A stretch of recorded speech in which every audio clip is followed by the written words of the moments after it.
아름다운 찬양 감사드립니다. 우리 귀한 아이들이 잘 성장하고 있고 성도님들의 헌신적인 사랑과 노력과 선생님들의 헌신과 노력으로 하나님의 은혜로 아이들이 참 잘 자라고 있습니다. 여러 가지로 감사가 넘치는 오늘입니다. 오늘의 시편 말씀의 배경을 함께 봉독하겠습니다. 주로 다윗의 기도, 갈망, 호소, 찬양이 담겨 있습니다. 사람들은 기쁠 때 노래방을 찾으며 슬플 때 술을 찾고 어디에 호소할지 몰라 방황하고 있습니다. 다윗은 힘들어도 슬퍼도 감사해도 하나님을 찾습니다. 나는 누구를 어디를 찾고 있습니까? 묵상의 1번을 함께 읽으시겠습니다. 기도해도 해도 응답이 되지 않는다고 생각될 때는 없으니까 마치 하나님이 나를 버리신 것 같고 나의 기도를 듣지 않으신다고 생각될 때도 있습니다. 다윗도 동일한 마음을 가지고 있습니다. 그러나 종래에는 하나님을 찾습니다. 나는 어떤가요? 오늘의 말씀, 오늘 22주차 금요일에는 함께 묵상할 말씀이 시편 11장에서 20장에 이르는 총 10개의 시편입니다. 시편 11편과 20편에는 다윗의 하나님을 향한 호소가 나와 있습니다. 11편, 12편, 13편, 14편은 악인을 향한 다윗의 마음과 또 악인들의 자신을 괴롭힘에 대한 그 절절한 마음이 나와 있습니다. 실제로 다윗은 평생 동안 많은 어려움을 당하였습니다. 다윗은요, 하나님께 즉 사무엘을 통해 기름 부음을 굉장히 어린 나이에 받았습니다. 10대의 나이에 기름 부음을 받고 그 어린 나이에 아마 그 의미를 많이 이해하지는 못했을 것입니다. 사울 왕이 일찍이 하나님의 은혜로 왕이 되었으나 그의 마음이 변하자 하나님은 어린 다윗에게 기름을 부으시고 왕으로 세우셨습니다.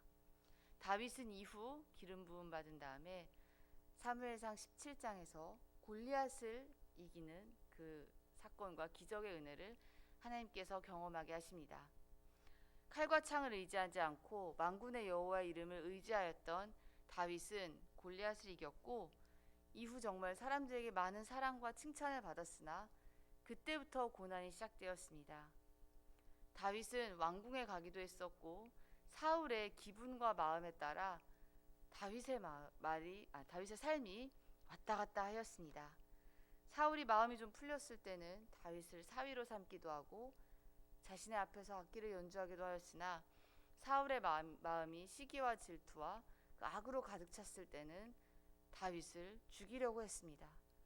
그 어린 자식, 자신의 자식보다도 훨씬 어린 그 소년 다윗을 왕과 왕의 온 군대가 쫓아다니면서 죽이려고 했습니다. 다윗은 그때 많은 시편을 썼습니다. 사울의 손을 피해서 도망 다닐 때 쓴 시편들은 정말로 많은 우리에게 은혜가 됩니다. 다윗은 하나님께 그를 구원해 주시기를 기도하고 있습니다. 다윗은 여러 차례 사울을 죽일 수 있는 기회가 있었으나 다윗은 그렇게 하지 아니하였습니다. 다윗은 오히려 하나님께서 세우신 사울을 죽이지 않고 여러 가지 원수의 손에서 구원해 주실 것을 하나님께 구하고 있습니다. 또한 다윗은 이때 여러 사람들과 도피 생활을 하였습니다. 그 후 그 여러 사람들과 함께 남유다의 다윗은 왕이 되고 그 여러 사람들은 이제 각 신하가 되어서 남유다의 왕이 되었으나 아직도 통일왕국의 왕이 되지 못하고 7년 동안은 남유다 헤브론의 작은 도시에서 왕의 역할을 하였습니다. 즉 다윗은 어떻게 보면 사울보다는 그의 시작이 이렇게 승승장구하지 않는 모습일 수 있습니다. 하지만 다윗은 하나님께 그때마다 어려움을 구하였습니다. 여호와여 일어나 그를 대항하여 넘어뜨리시고 주의 칼로 악인에게서 나의 영혼을 구원하소서. 17편 14절 13절에 있는 정말 절절한 고백 그 13절 여호와여 일어나 그를 대항하여 넘어뜨리시고 주의 칼로 악인에게서 나의 영혼을 구원하소서. 다윗은 이렇게 힘들 때마다 하나님께 도움을 구했습니다. 그가 직접 복수를 하지 않고 하나님께 도우심을 구했고 하나님은 때가 되었을 때에 다윗을 높이셨습니다. 묵상의 2번을 함께 읽으시겠습니다. 다윗이 생각하는 하나님의 성품이 그려집니다. 주님은 거룩하시고 공의와 정의를 원하시는 분이요 그렇게 통치하는 분임을 굳게 믿고 있습니다. 그러니 아무렇게나 막 살 수 없습니다. 주님과 동행하며 주의 장막에 머무를 자가 누구이겠습니까? 너무나 어린 나이부터 도피 생활을 하고 늘 나의 목숨이 어떻게 될지 모르는 그 불안한 가운데서도 다윗이 놓고 있지 않았던 하나님의 성품은, 하나님은 그럼에도 거룩과 공의와 정의를 사랑하시는 분이라는 것을 다윗은 굳게 믿었습니다. 또한 하나님께서 그렇게 통치하실 거라고 믿었습니다. 하나님의 이러한 성품에 대한 믿음이 없었다면 아마 서로 똑같이 복수하고 죽고 죽이는 다윗과 사울은 진흙탕 싸움을 했을 수도 있을 것입니다. 다윗은 또한 왕이 된 후에도 그의 사울의 대신들을 향한 복수를 하지 아니하였습니다. 왜냐하면 하나님께서는 정의와 공의를 사랑하시는 분이기 때문입니다. 오늘 읽었던 15편에 보면은 그의 혀로 남을 허물하지 아니하고 그의 이웃에게 악을 행하지 아니하며 그의 이웃을 비방하지 않는 자를 하나님께서는 사랑하시고 하나님의 공의를 실천하는 것은 이러한 삶이다라고 다윗은 말하고 있습니다. 즉 악을 악으로 갚지 않고 하나님께서 심판하실 것을 다윗은 기다렸습니다. 오늘의 묵상 부분을 함께 읽으면서 여러 가지 힘든 일이 있을 때 나는 어떻게 하였을까를 정말로 많이 묵상하였습니다.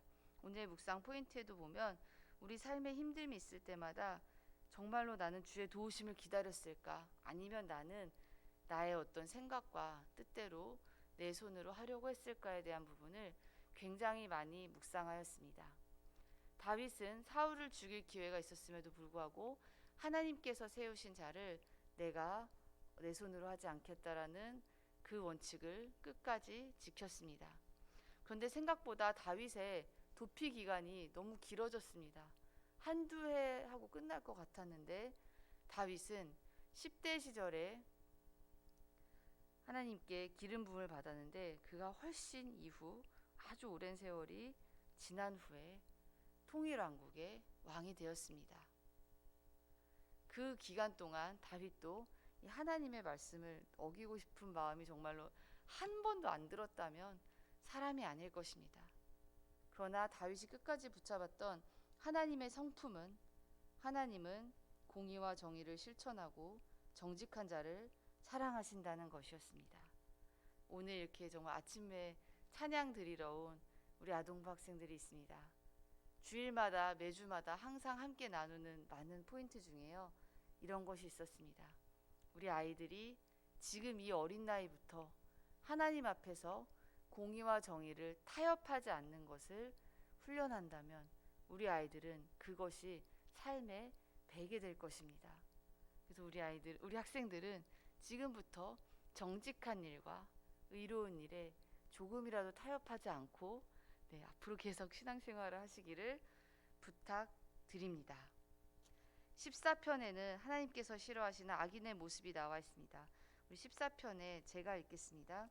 어리석은 자는 그의 마음에 이르기를 하나님이 없다 하는도다. 그들은 부패하고 행실이 가증하니 선을 행하는 자가 없도다. 고대 히브리 사람들의 생각에는 그의 행동과 믿음이 동일하다는 생각이 있었다고 합니다. 즉 행동과 믿음은 동전 같아서 행동이 그렇게 보이면 그 사람 안에 그러한 믿음이 있고 그 사람 안에 있는 믿음이 그렇게 행동으로 나타난다는 생각이 있었습니다. 악인들의 행실이 악할 수밖에 없는 이유는 하나님을 믿지 않고 하나님의 이러한 성품에 대해 믿음이 없었기 때문입니다. 그러나 오늘 하나님께서는 말씀을 통해 분명히 가르쳐주고 계십니다. 하나님께서 악인을 어떻게 심판하실 것인지, 조금 어렵더라도 의인의 삶을 어떻게 인도하실 것인지 하나님께서 말씀하고 계십니다. 묵상의 3번을 함께 읽으시겠습니다. 돌이켜보면 내 인생이 굴곡이 있을 때마다 주님의 도우심과 인도하심이 있었습니다. 그것을 돌아보면 감사뿐입니다. 그리고 더욱더 주님께 다가가게 됩니다. 다윗은 고백합니다. 하나님은 나의 반석 요셋이라고. 나의 반석 요새는 누구입니까? 이후 10편에 있는 18편의 말씀은 그 위에 18편에 보면 이렇게 조그만 설명이 있잖아요. 함께 읽어보시면 사울의 손에서 건져주신 날에 다윗이 올린 찬양입니다. 굉장히 유명한 시편이고 복음성가로도 나와 있는 시편입니다. 나의 힘이 되신 여호와여 내가 주님을 이 찬양 아시죠?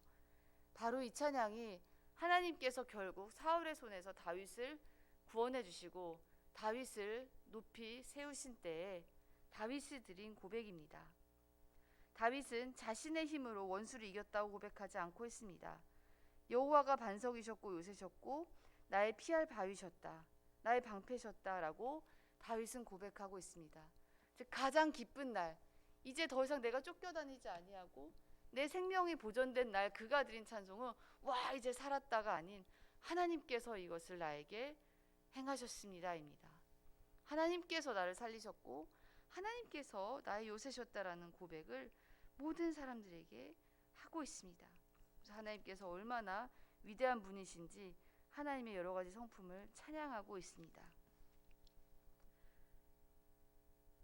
다윗은 그렇게 평생 인생의 굴곡이 있었으나 하나님께서 이렇게 원수를 무찌르시고 의인을 끝까지 세우시리라는 믿음이 있었습니다.